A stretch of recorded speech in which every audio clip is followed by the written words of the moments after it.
jungle.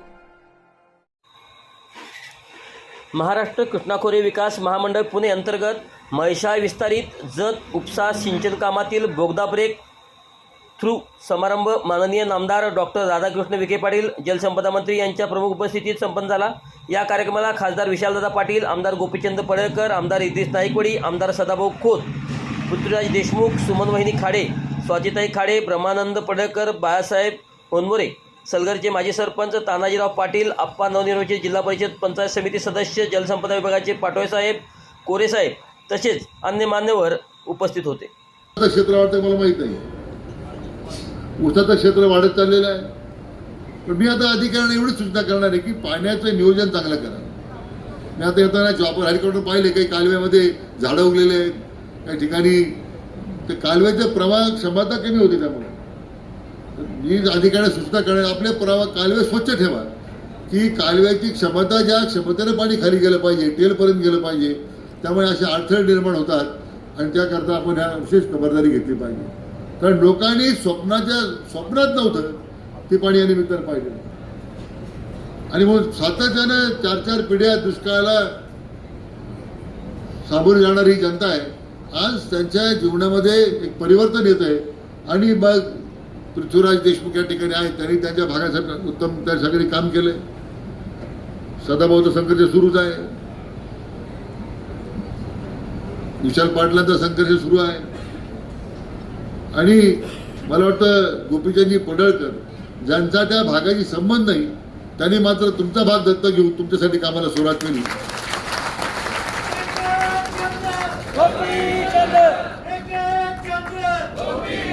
काल आपले माजी मंत्री खाडे साहेबांशी मी बोललो, पुढे नियोजित कार्यक्रम होता, पण ते म्हणले पाटील साहेब अतिशय वेगाने काम झालं पाहिजे, आमचा जिल्हा आता पूर्ण बागायत होतो, की त्यांनी सुद्धा आमच्या विभागाच्या कामाबद्दल समाधान व्यक्त केलं। स्वतः आदरणीय खाडीताई या ठिकाणी उपस्थित आहे।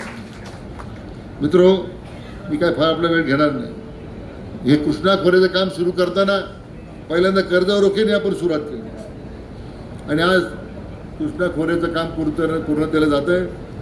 पडळकर साहेबांची जी मागणी होती की 350 ते 400 क्युसेक्सपर्यंत हे पाणी तुम्हाला लागणार आहे, तेव्हा पण 28,000 क्षेत्र त्या ठिकाणी भिजणार आहे।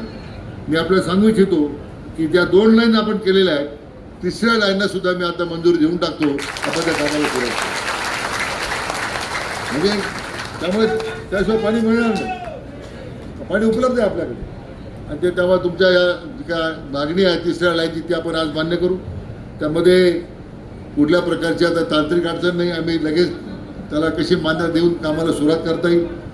आपल्या खरं म्हणजे 25-26च्या बजेटला आपल्या योजनेकरता 460 कोटी उपलब्ध होते, आणि आता 26-27च्या बजेट आता येईल, त्यासाठी किती प्रस्तावित केले बजेट फिगर आल्यानंतर तुम्हाला कळेल, नाही तर अर्थसंकल्प फुटला पण माझ्या हात व्हायला पाहिजे।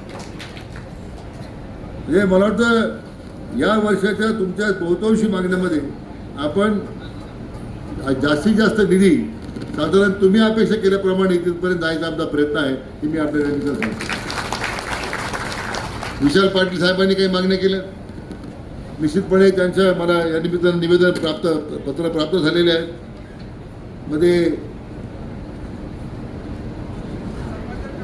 आपल्या निवेदनाप्रमाणे टेंबू प्रकल्पापासून वंचित सदर गावांना जे पाणी द्यायचं आहे, आणि मला वाटतं म्हैसाळमधल्या काही गावांना पाणी द्या संदर्भात मी आजच अधिकाऱ्यांना सूचना देतो, तात्काळ ते सर्वेक्षण करा, मी आपल्याला कसं पाणी देता येईल त्या संदर्भात विचार करू। कारण शेतकऱ्यांच्या शेतामध्ये पाणी गेलं पाहिजे ही आमची भूमिका आहे।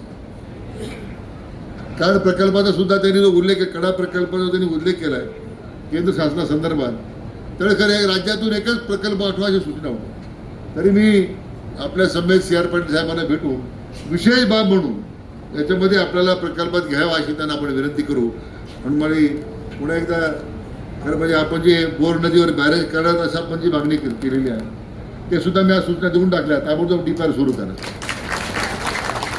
जिथे जिथं पाणी अडवता येईल आणि दुष्काळी भागाला पाणी देता येईल त्या ठिकाणी पडळकर साहेब निधी कमी पडणार नाही, आणि म्हणून त्या दृष्टीने माझी अपेक्षा एवढीच आहे की जे पाण्याचं नियोजन होत चाललेलं आहे, जे आता PDN मार्फत योजनेचं काम सुरू आहे ते चांगलं झालं पाहिजे। सगळ्या लोकप्रतिनिधी, जिल्हा परिषद सदस्य असतील, पंचायत समिती सदस्य असतील, तिथे कार्यकर्ते बसलेले आहेत, सुद्धा आमच्या कामाच्या गुन्ह्यावर लक्ष असलं पाहिजे.